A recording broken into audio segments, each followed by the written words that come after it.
Hi, I'm Drisana Levitzke-Gray, and this is my name sign. And I'm going back to school with Student Edge.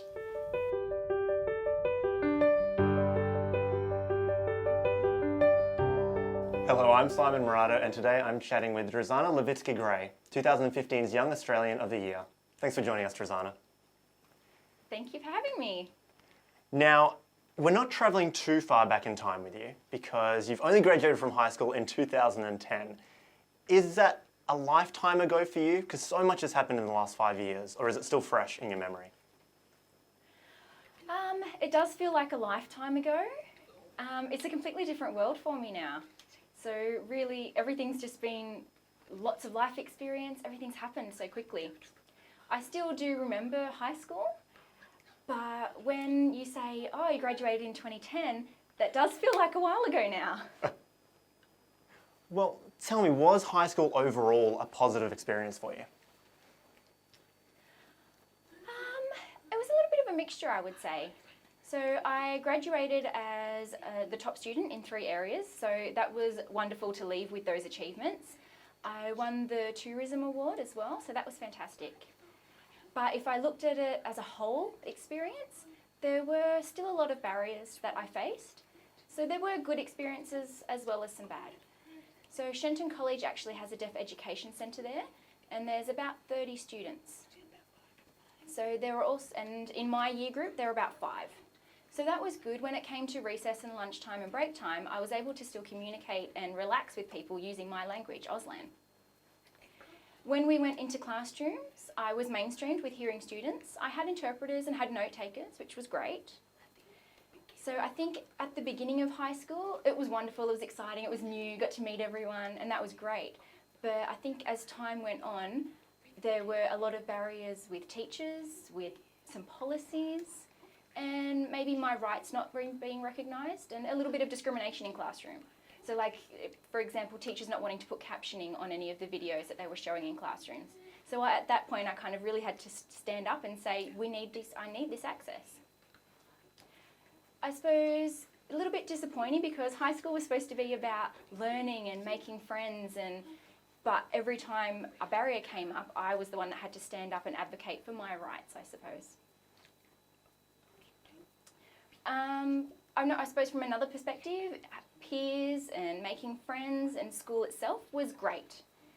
But I think as I got a little bit older, I felt like maybe the teachers didn't necessarily want to make the effort with me. It would just be, oh, we'll deal with it later, or I'll tell you later.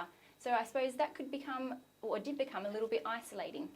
By the time I got to year 12, I just focused on my studies. I wanted to succeed and graduate, and so I did, and I graduated as one of the top students. So I wasn't sad on the last day. I was happy to have left high school and be done with it. So, but it was a mixture, some positives, some negatives. Going back to the teachers you mentioned, why do you think they were so hesitant as you got older to work and collaborate with you? From their perspective, they had to go out of their way probably. They had to go to more effort to accommodate my needs. But the school itself had policies that said you have to make sure that your subjects are, for example, providing captions on TV. There's actually a captioning centre in the school. So it wasn't like they had to go out of their way outside of the school to get things done. They just had to give their material to the captioning centre 2 weeks beforehand. So there was one bad experience. It was with a relief teacher though. So often if it's a permanent teacher, they understand, they accommodate.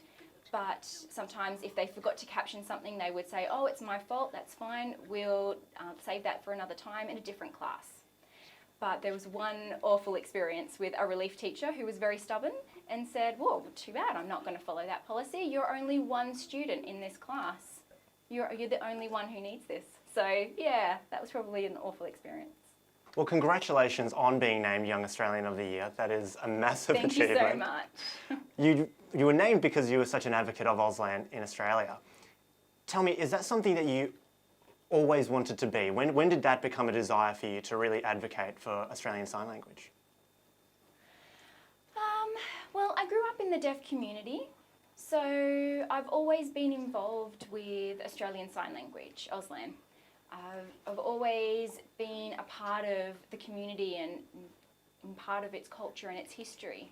So as a deaf person living in a wider hearing society, we have barriers every day. So we deal with little things and put out all the spot fires as they go.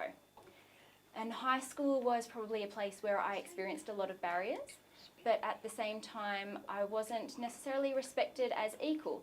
I was looked down because I was a younger student, of course, and obviously the teachers would say, well, I'm the adult in this classroom and you're the student, you're younger. But I still, that right to access was still missing.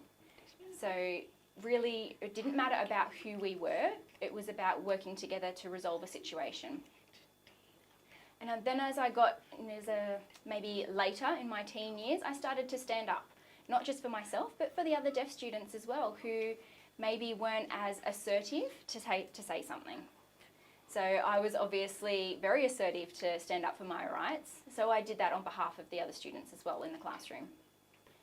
I didn't really aim to become an advocate, it's just part of what I do.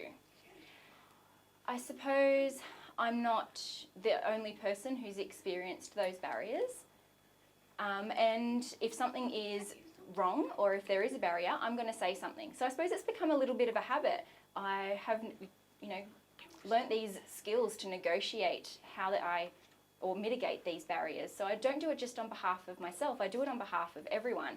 I'm not the only one who needs these barriers to be dismissed. It's for the whole community and all the other students in my classroom. So, and it's what I like doing, and it's just kind of grown since then. What is your one piece of advice that you would give to students today? Ooh, what would I say?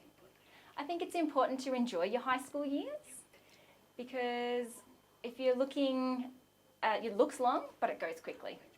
So I think my graduation night, I realised, there's 5 years just gone in a flash, and here I am now 5 years later, and time just, it goes. So I think I would tell them you need to make sure that there's a good balance in life. Obviously you just don't need to focus on this and this and this, and life becomes so stressful in high school, but yeah, you need that bit of a balance. And I would probably say the same thing as other people. You really do need a balance in life. You need time to switch off, you need time to exercise, you need time to have fun. Yes, you need to commit yourself to your studies, of course. You want to graduate, but yes, a balance would be good. Thanks so much for speaking with us today, Drisana. Thank you so much. Great. Hey guys, if you enjoyed that video, click here to subscribe to our YouTube channel, or find more of our stuff at studentage.com.au.